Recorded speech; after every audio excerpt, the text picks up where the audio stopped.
sur cette chaîne YouTube.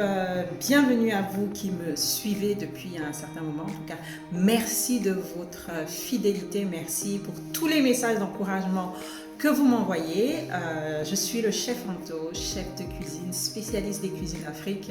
Ici, nous parlons cuisine, nous parlons entrepreneuriat lié à la restauration, nous parlons de nos produits et surtout comment nous pouvons participer au développement de l'Afrique, à la popularisation de nos cuisines, que ce soit sur le continent ou même hors du continent. Alors, si ces thématiques vous intéressent et que c'est la première fois que vous vous trouvez ici, n'hésitez pas à vous abonner à la chaîne, à cliquer sur la petite cloche juste en bas pour activer les notifications afin d'être averti 2 fois par semaine lorsque je publierai une nouvelle vidéo, à savoir le lundi et le vendredi à 11h. Pour vous remercier de votre abonnement, vous pouvez télécharger dès maintenant la version digitale du magazine Afro Cooking, le premier magazine des cuisines noires dont je suis la directrice artistique. La vidéo d'aujourd'hui s'intitule « Comment j'ai failli perdre 25 000 €». En fait, durant cette vidéo, je vais vous expliquer comment j'ai failli passer à côté d'une opportunité juste parce que je pensais qu'il suffisait de s'appeler le chef Anto. 25 000 € représentent à peu près 16 millions de francs CFA. Donc ce n'est pas rien. 16 millions de francs CFA lorsqu'on est entrepreneur, lorsqu'on a son propre business, ce n'est pas rien, surtout quand il s'agit d'une grande enseigne. En fait, l'année dernière, j'ai été contactée par une grande association qui faisait un gala. Cette association faisait un gala et m'a demandé de signer le dessert du gala de ce soir-là parce qu'il s'agissait d'une association qui œuvre dans différents pays d'Afrique. Mais avant, on va revenir un peu en arrière, avant que cette association me contacte, il faut savoir que moi j'ai une formation de cuisine. C'est-à-dire que lorsque vous faites une formation de cuisine, notamment en France, vous avez les bases de la cuisine, de façon un peu plus poussée, et quelques notions de pâtisserie. Ce qui fait qu'il y a 5 ans, quand j'ai lancé en tout cas ma propre affaire, en cuisine, j'étais plutôt à l'aise, mais en pâtisserie, j'avais quelques notions. Disons qu'en pâtisserie, j'étais plutôt autodidacte parce que j'avais quelques notions, parce que en tant que professionnel, il y avait quelques évidences.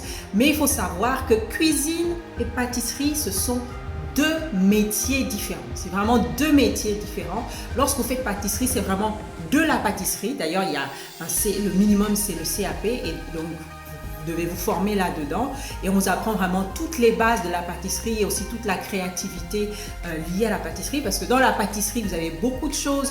Vous avez les pâtisseries, mais ça peut aller jusqu'à la chocolaterie, ça peut aller dans tout ce qui est glace et sorbet, ça peut aller encore plus poussé dans tout ce qui est sculpture.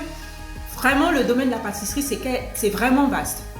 Alors qu'en cuisine, on est vraiment dans le domaine de la cuisine. Mais il faut savoir qu'en cuisine, vous avez quelques notions. C'est vraiment comment faire une pâte brisée, sablée, faire des tartes. Parce que vous pouvez être appelé à travailler dans des restaurants de type bistrot ou encore de type brasserie. Parce que dans ces établissements-là, en fait, c'est le cuisinier qui fait en même temps la pâtisserie. Et c'est pas une pâtisserie, ce ne sont pas des desserts en fait très, très poussés.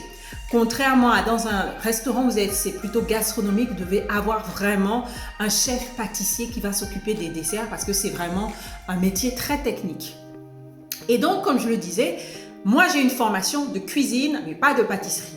Donc jusqu'à présent, jusqu'à l'année dernière, je me débrouillais un peu en pâtisserie, mais une fois sur 2, parce que je n'avais pas la technique, parce que je n'avais pas forcément la connaissance, une fois sur 2, je pouvais louper par exemple ma pâte à choux, mais je ne savais pas pourquoi j'avais loupé ma pâte à choux.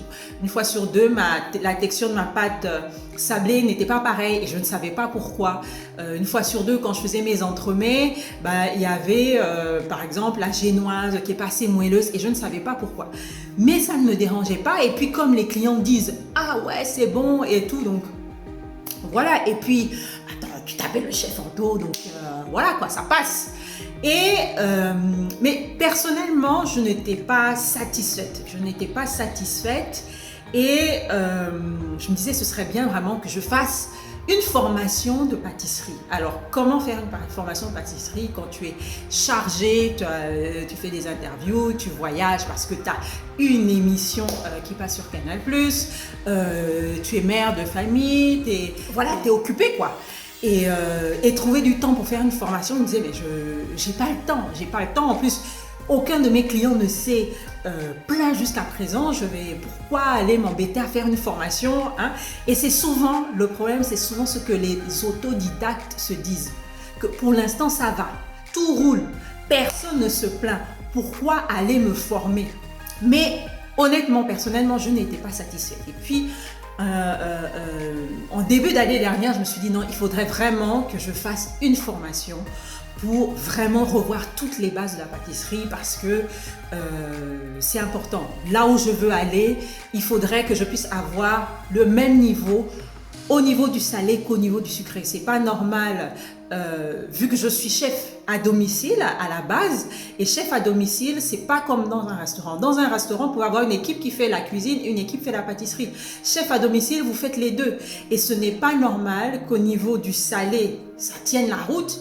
Et puis le dessert, quand tu es dans un pays où le dessert, c'est quand même une institution dans le pays, on finit par le dessert, ben le dessert soit à peu près. Alors je me dis, je vais économiser parce que la formation que je veux faire, qui est une formation accélérée de près d'un mois, en fait, cette formation-là, elle coûte 3 000 €, soit 2 millions de francs CFA. Et je me dis, je veux faire cette formation. Donc je m'inscris en début d'année et tout ça. Donc on est en 2019, je m'inscris parce que l'année d'avant, j'avais voulu m'inscrire, mais j'avais pris tellement mon temps que les places étaient allées vite. Et je me disais, mais 2 millions de francs CFA, il y a des gens qui payent des formations pour aussi cher.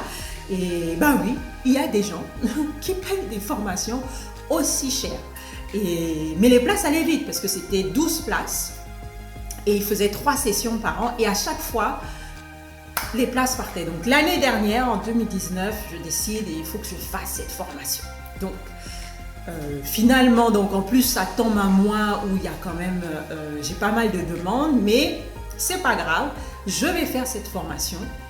En plus, à cette formation-là, j'étais surprise parce que il y avait des gens qui n'y connaissaient vraiment rien en pâtisserie, des gens qui travaillaient déjà, des gens qui préparaient leur CAP, des personnes qui venaient juste parce que la pâtisserie c'était une passion et tout. Et moi, j'avais vraiment mon projet, c'était vraiment améliorer mes compétences en pâtisserie, améliorer ma technique et surtout pouvoir après créer des pièces qui soient en tout cas au même niveau que ce que je pouvais créer au niveau du salé. Parce qu'au niveau du salé, je ne me sentais pas, j'étais plutôt à l'aise, mais au niveau du sucré, c'était quand même difficile. Donc, je fais cette formation et là, je tombe sur un chef super parce que c'est un chef français, un chef pâtissier qui avait travaillé en Côte d'Ivoire, qui avait travaillé au Brésil, qui avait travaillé en Équateur, des pays où il fait très chaud, des pays où il y a quand même beaucoup d'humidité dans l'air, des pays où justement les conditions quand on travaille la pâtisserie sont différentes des pays tempérés. Ce qui fait que je pouvais lui poser plein de questions. Par exemple, comment on peut garder, conserver la farine dans un pays chaud. Et c'est là que j'ai appris qu'en fait, dans nos pays chauds, nous ne devons pas garder la farine à l'air libre, c'est-à-dire dans nos placards, parce qu'il fait trop chaud. Il faut garder la farine au frigo, parce que comme il fait trop chaud, et ben, la chaleur de nos pays plus l'humidité modifie le gluten qui est présent dans les farines et fait en sorte que les pâtisseries sont toujours différentes. Il nous a parlé du beurre, il nous a parlé, donc c'était l'occasion d'avoir un professionnel. Et vous voyez, si j'étais restée autodidacte, en fait, il y a des informations que j'ai pas. Le fait d'avoir fait cette formation, en fait, m'a fait gagner du temps. Vachement de temps. Parce que j'avais un professionnel devant moi, non seulement qui m'a appris les gestes, et qui m'a fait comprendre pourquoi je ratais. Parce que je lui posais la question, écoutez, ma pâte à choux, je la rate une fois sur deux, mais je ne sais jamais pourquoi. Et à chaque étape, quand on a refait, parce qu'on a revu vraiment toutes les bases de pâtes, de biscuits, de glaçage, on a vraiment la viennoiserie et tout ça, on a revu et c'était très intense. On commençait à 8h jusqu'à 18h, mais à la fin de formation, j'étais contente parce que j'avais eu le bagage que j'étais venue chercher et c'était très bien. Et devinez quoi, quelques temps après, je suis contactée par cette association qui me demande de signer le dessert pour son gala de charité qui a lieu chaque année. Et cette année-là, ils voulaient un chef africain pouvoir signer le dessert. Et c'était dans un lieu très prestigieux avec des invités prestigieux. Donc on m'appelle, moi, pour signer le dessert. Donc imaginez un peu la pression que cela qui retombe sur moi. Parce qu'en plus, avant cela, on m'annonce les anciens chefs qui ont signé les desserts. Donc, c'est que des grands noms de la pâtisserie française. Et je me dis, pourquoi moi? Mais je suis contente finalement parce que j'avais fait une formation où j'avais tous les informations, en tout cas, les acquis nécessaires pour pouvoir signer un dessert à la hauteur de ce que l'on me demandait. Si je n'avais pas fait cette formation, franchement, je ne sais pas si j'aurais pu sortir un dessert de cette qualité-là.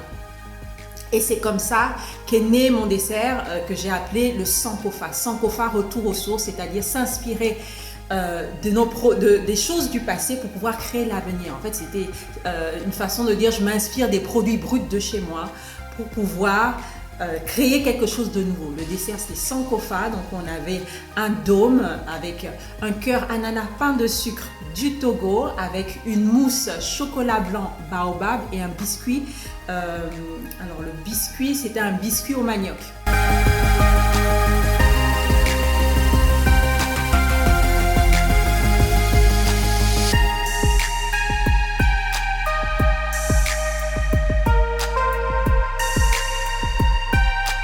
Un dessert, franchement, qui a connu un franc succès. Un franc succès parce que c'était original, c'était avec des produits qu'ils ne connaissaient pas.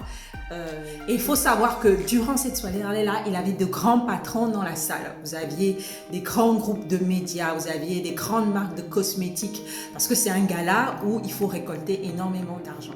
Et bien, suite à ça, quelques jours après ce gala-là, puisqu'on m'a demandé sur le menu, il y avait le chef Anto, le nom du dessert, et en plus on m'a présenté devant le public. C'était au pavillon Cambon qui, pour ceux qui connaissent Paris, c'est dans le 8e arrondissement, un lieu quand même prestigieux. Et ben on m'appelle, on me demande de présenter le dessert, je présente le dessert, ensuite je vais me rasseoir, mais quelques jours après, je suis contactée par une grande marque de cosmétiques française qui me demande de pouvoir assurer la prestation d'un événement sur Paris, dans un théâtre, et le budget c'est 25 000 €. Alors imaginez ma joie déjà quand l'interlocuteur, quand je l'ai au téléphone et que je lui demande mais comment vous m'avez connu, et qui me dit mais en fait vous avez fait un dessert durant le gala de l'AMREF, j'étais parmi les invités ce soir-là et j'ai trouvé ce dessert fabuleux. Imaginez ma joie quand j'ai entendu ça, je me suis dit ok, j'ai peut-être investi, parce que je ne dirais pas j'ai perdu, j'ai investi près d'un mois de formation intensive où je n'ai pas pu travailler, où je n'ai pas pu faire rentrer d'argent. J'ai dépensé 3 000 €, 2 millions de francs CFA de formation, alors que j'aurais pu me suffire à me dire je suis le chef Anto, je passe à la télé, je suis dans les magazines, je fais ci, je fais ça, donc j'ai pas besoin. Mais malgré cela, je me suis dit que c'était important. C'était important de savoir de quoi je parle. Et quelques temps après, heureusement que je l'ai fait, je signe ce dessert. Après avoir fait ce dessert, je me retrouve avec une grande marque de cosmétiques française qui me demande de faire le repas d'une de leurs soirées où il y avait une centaine de personnes. Et pour un budget de 25 000 €. Donc, quel est mon point quand je vous raconte ça? C'est que être autodidacte, c'est bien. Avoir des notions, vous savez, on dit au pays des aveugles, les borgnes sont rois. Mais j'aime beaucoup plus cet adage qui dit qu'il vaut mieux être petit parmi les grands que grand parmi les petits. Il vaut mieux être petit parmi les grands que grand parmi les petits. Le problème, c'est que très souvent, on ne veut pas se former. Très souvent, on se dit que c'est une perte de temps. Très souvent, on se dit que ça coûte trop d'argent. Très souvent, on se dit, oui, est-ce que ça en vaut vraiment la peine? Mais vous ne savez pas. Quand vous semez ainsi, parce que finalement, c'est un investissement que j'ai fait sur moi-même, quand vous semez ainsi dans vos propres vies, ce que ça va engendrer derrière. Et rien qu'à cause de ces desserts, il y avait des grands médias qui étaient là, il y avait des grands patrons qui étaient là, et ça ne s'est pas arrêté à cette marque de cosmétiques.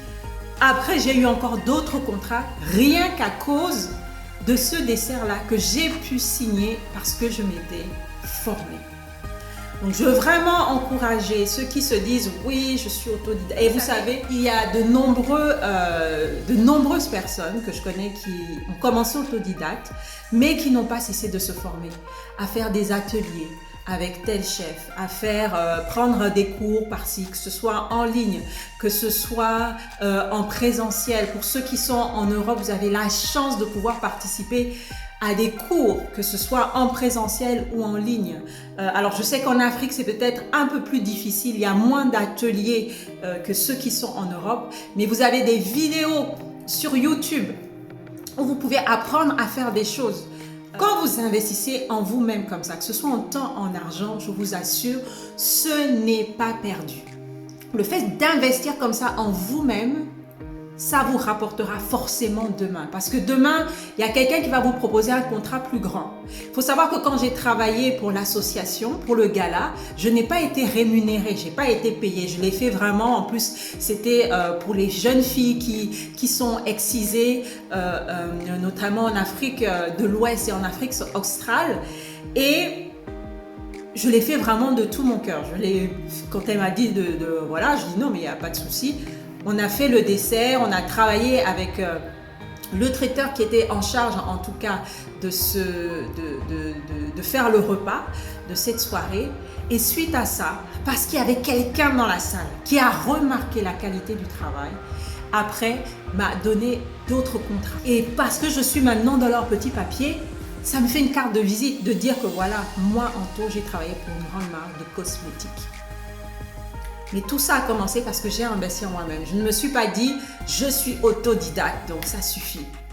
Donc, je veux vraiment encourager quelqu'un à ne pas sous-estimer la formation. C'est important de se former, c'est important de se former parce qu'il vaut mieux être petit parmi les grands que grand parmi les petits. Alors, c'était le chef Anto pour vous servir. J'espère que cette vidéo vous a plu. N'hésitez pas à mettre les commentaires, à liker, parce qu'il n'y a pas beaucoup de likes. Alors, likez, partagez. Il y a quelqu'un qui a besoin d'entendre ça. Il y a peut-être quelqu'un que vous connaissez qui hésite à payer une formation, qui se dit c'est une perte de temps, même si c'est en cours du soir, même s'il faut que vous fassiez un atelier par mois tous les week-ends. Faites-le parce que c'est pour vous. Vous investissez en vous-même, c'est pour votre projet, c'est pour votre business. Et je vous assure, demain, vous récolterez ce que vous avez semé. Si vous avez semé, en tout cas, le travail, il n'y a aucune raison que vous ne récoltiez pas les fruits de votre travail. Mais si vous avez semé le vent, ce sera la tempête. Je vous dis à très bientôt pour une nouvelle vidéo. Au revoir.